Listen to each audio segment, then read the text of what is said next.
I'm currently 3,000 feet above the ground with no parachute. But you know what? I don't give a f. Do you care? Don't care. Yeah, don't care. Every day, hundreds of millions of people suffer from giving too many f. They spend their lives imprisoned by meaningless anxiety and unnecessary concerns. But it doesn't have to be that way. In this video, I'm going to walk you through the 5 levels of non-f***giving, each level demonstrating more non-fuckery than the last. You will learn step by step how to face your fears, how to stop worrying what other people think, and how to achieve the eternal bliss of a fuckless life. But it's not enough to simply learn how to not give a fuck. You have to live it. You have to embody your non-fuckery.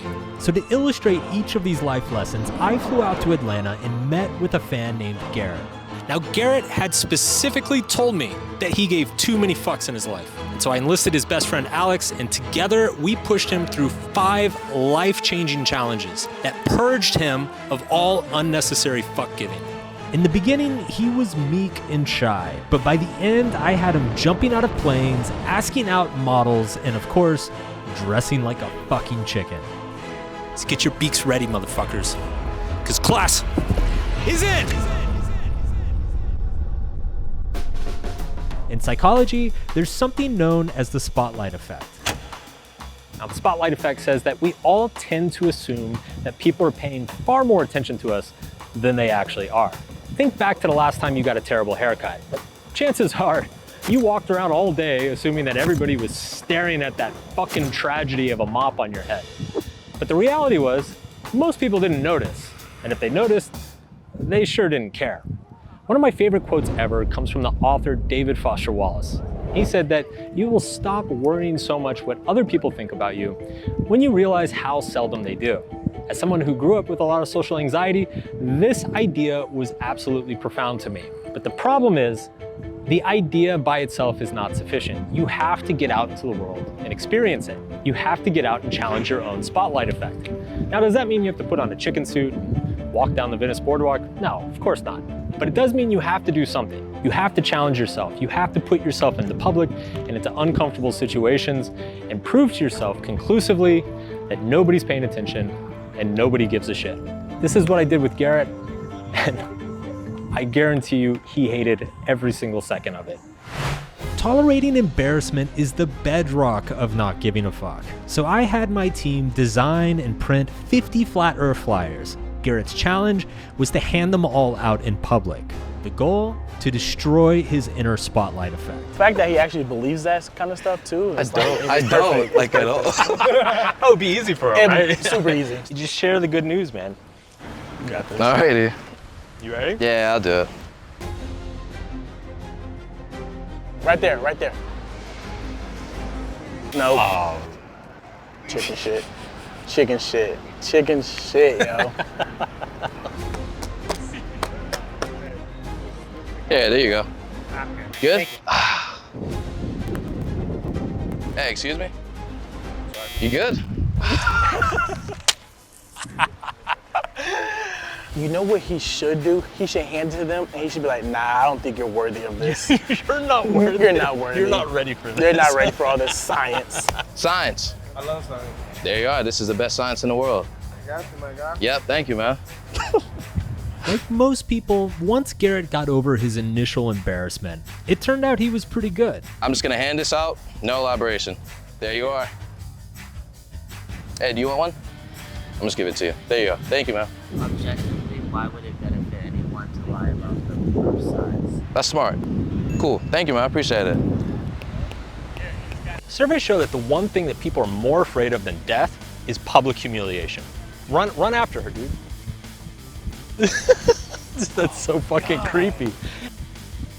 You good? Sure? I gotta give him credit. No, I mean, hey. He's got balls. He's got balls. He's got doing balls. it. Hey, how are you guys? Good. Sick hat, by the way. I like that. There you go. Oh, 2 more for the kids? Or no? All right. Part of not giving a fuck is overcoming that evolutionary conditioning. Training yourself. You're not gonna die.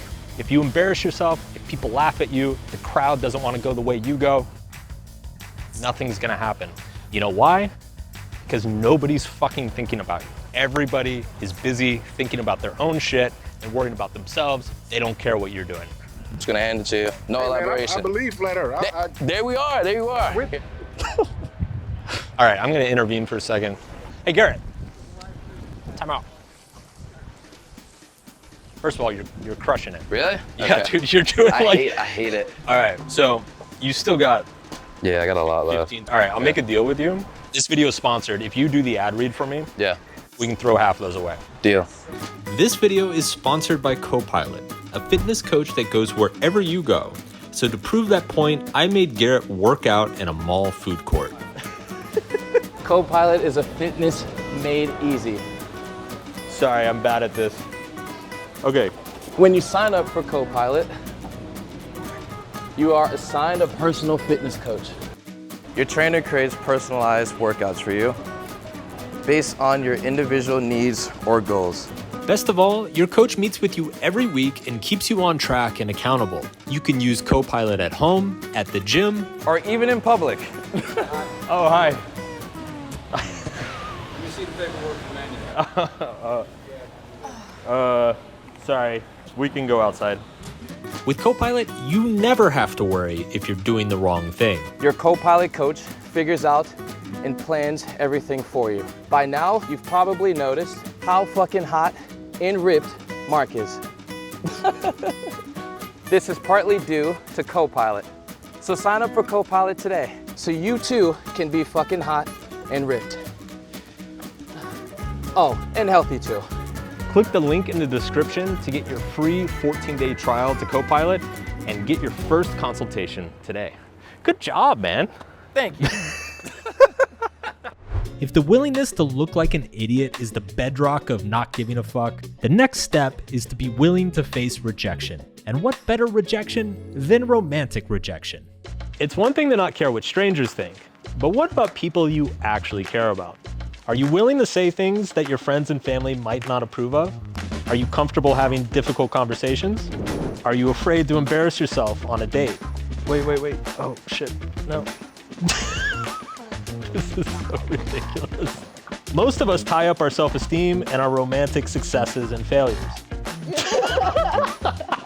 I'm just like constantly trying to hang on that way. No, your feet that way. But that's why I made Garrett go on dates with 10 professional models while asking them the most awkward and uncomfortable questions possible. I think we nailed that. Awesome. If you had to compare your sex life to a type of food, what would it be? Whatever the ladies first. spiciest Asian food out there is, that's my Really? sex life. Oh yeah, always. Damn, always spicy. Just being honest. Yeah, I like that. That's a good Honestly, answer. you know, honesty is key, you know? Damn, this is a question that I was not ready for. What comes to the top of your mind, like the first word? Yeah. There's got to be something. Sushi, but that could go wrong though. Sushi? Yeah, that can go wrong because that's Dude, what? that's the first thing. My bad. You My don't bad. want to bring raw I know. That's what I'm saying. That's why I didn't want to say it at first. I'm gonna dish this card. What do people most often get wrong about you? Oh, that's a very good question. That I can be mean. I'm usually nice all the time, honestly. I'm very open and honest. Really? So people think, wow. Yeah. Okay. That's interesting. I don't know what people most often get wrong about me. These are really tough. You're killing me. Do I need to answer these questions for you? Is it that you're actually not shy and that you're actually Yeah, open and likely? maybe that's what it is. Like, No. I am really shy. So I have to interrupt this relationship segment for just a second to explain something. There are two ways to approach your relationships: performance and authenticity. People like Garrett who give way too many fucks, they tend to see the relationships in terms of performance. They view every social situation in terms of, what do I say or do to get people to like me? And then they try to say or do that. Did you play any sports? I personal train people at the gym, so. Really? Yeah. I actually have a friend that does something similar to that. This is a terrible way to live for a bunch of reasons. The first is just that it's incredibly stressful. I mean, every social interaction basically becomes like an exam at school, where you have to say and do the exact right things to get the result. But the real reason is that it prevents you from having healthy relationships in the first place. Even if you do perform in the right way and get people to like you, you will never fully trust that they like you for you. What comes after that? Oh, that's it, right? That was it. You just Whatever. Once you've been rejected romantically enough times, you realize there's no reason to protect yourself and no reason to be afraid of criticism. The big breakthrough for most people comes when they finally drop the performance and embrace authenticity. Authenticity. Because if performance guarantees that you're gonna feel rejected eventually, you might as well get rejected for who you already are. This is what happens when you start approaching relationships with authenticity, by being unapologetic in who you are and living with the results. By realizing that you don't have to wait around for people to choose you, you can also choose them. Hi there, Ducky. How are you? Garrett seemed to start to understand this about halfway through his dates with the models. He started to realize he didn't have to make every girl like him. In fact, he can decide if he likes the girl. And this simple switch changed everything. Tell her what you find attractive about her. Oh, wow, okay. Let's see. I don't really know you though. I feel like your most attractive characteristic is like internally. Oh, So I don't know. okay. You seem like a really genuine person. I'll definitely take that. Okay. What's the craziest place you've ever had sex? There we go. I'm a boring girl. Okay. But that leaves room for improvement. Valid. So, That's valid. yeah. What kind of porn do you like to watch? Lesbian. Lesbian? Yeah. That was quick. You didn't even think about that. No. I think there's just something like sensual about like two women together. With Yeah. heterosexual sex, it's so much about like, you know, penetration. And I feel like with women, it's a more like sensual experience. So Yeah. that's why I like watching it more. What's your biggest irrational fear? Getting into a fight with a giraffe. Getting into a fight with a giraffe. Too many spots? No, it's the height. Dude, he's killing it. He's fucking crushing it. I like you. I gotta get your number then. Is that okay? No, that's fine. I'll have to grab your number then. Yeah. Well, we could definitely carry on this conversation if you like. Okay, Cool. like that. It was a pleasure meeting you. It's been delightful. It has been delightful. Goodbye.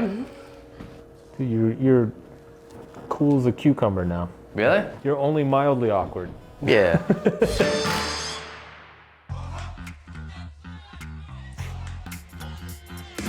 Something incredible happens when you stop giving a fuck about other people's opinions about you. It gives you the freedom to fail. All those things you've been curious about, all those adventures you dreamed of but been too scared to pursue, it all suddenly opens up to you. Because the people who previously got in your way aren't there anymore. Yo! Welcome. All right, you ready for this? Yeah, what is this? So, he's gonna teach you how to break dance. And then we're gonna go to the club tonight and you're gonna show off your new moves on the dance floor. You ever break dance before? Nah, never. You ever danced before? Yeah, it's not breakdancing. Most people are afraid to try something new because they don't want to be bad at something. But the fact of the matter is you can't be good at something until you're terrible at it first. The first one's gonna be a front step, so we'll be here, the arms front. So then, you're gonna step forward like that, more like across from you. Boom, then we'll go back, and then step other way. Most of us are too results-oriented and not enough process-oriented. And I think a lot of this comes from the way we're raised. You grow up and you're rewarded for getting an A on the test or getting a gold star at the activity. Everything is about, can you achieve this result? And then we will reward you. Oh, there he goes, he's doing the whole thing, boom, boom. 6 steps, just like this. But the fact of the matter is life doesn't actually work that way. In fact, in many ways, life rewards the willingness to fail. Life rewards the person who is willing to embarrass themselves a little bit, who's willing to take some risks. Yeah, there you go. Can't be scared to go to your back. Go to your back. Garrett is a bona fide perfectionist. He's one of those people who will not try to do something unless he knows he can do it perfectly. And so step 4 is to get him to be bad at something, to show him that there's a joy in the process of learning, of improving, of developing a new skill set. So I ask you, what are you unapologetically bad at? What are you more than happy to be terrible at because it brings so much joy to your life? If you can't answer that easily, well, then that's probably a fucking problem. You're gonna be ready. Yeah, You're ready. good, I'm good. Thank you, man. Appreciate it. Of course, bro. Feel your eyes, they all over me. Don't be shy, take control of me. Get the vibe, it's gonna be lit tonight. Baby girl, you give me 10 ton of fatness, give me some of that. Thinks with the badness, look how she at. Shape like a death, but I'm not just that. It's a good piece of mentals under the cap. That night in the nightclub, as Garrett danced the way elderly people fuck, I realized that he was tasting, for the first time, the sweet, sweet internal freedom that comes from not giving a fuck. That he felt zero pressure, zero regret. He wanted to dance, so he went and danced.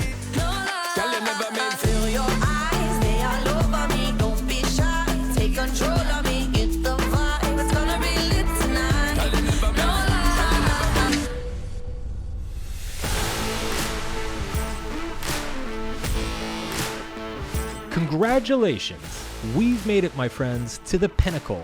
Undeterred by embarrassment, rejection, ridicule, or failure, we have achieved the perfect freedom of non-fuckery. Welcome to the Zero Fuck Zone. Up until this point, I've been primarily challenging Garrett to embarrass himself in front of strangers. But what if we turned that around? What if we took Garrett's newfound internal freedom, his surmounting of his doubts and insecurities, and used his newfound superpower to help others overcome their doubts and insecurities as well? After all, emotions are contagious, and once we've liberated ourselves from our imagined constraints, it's our moral duty to help liberate other people from theirs. So I brought Garrett back to a crowded shopping center and challenged him to convince a stranger to go skydiving with us. But you have to do it wearing the chicken suit. What? Are you okay. And while he suited up, I wondered just how different of a Garrett we would see compared to the first challenge. Here we go. You guys wanna go skydiving?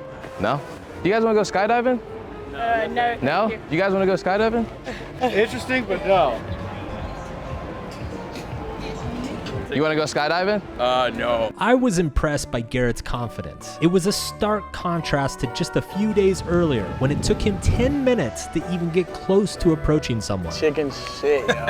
Y'all wanna go skydiving? No, thank you, no. Now he really was chicken shit, and he was completely okay with it. After getting shot down for about an hour, we took a break, and then this happened. I've never been. Hey, brother, I'm not ready either. All right? I'm in a chicken suit and I'm for sure not ready. I would go. I would. Are you guys in? Yes, let's go. Quick side note, it turns out that Garrett is absolutely terrified of heights. The dude never told me. So while he killed the social part of the challenge, the fact that he had to jump out of an airplane, well, I thought he was gonna piss in his chicken suit.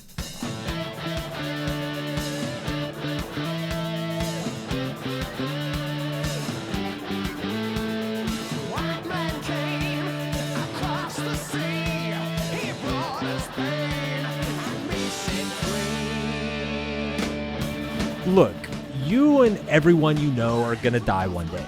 So what the fuck are you waiting for? That goal you have, that dream you keep to yourself, that person you want to meet. What are you letting stop you? Go do it. Because seriously, who gives a fuck?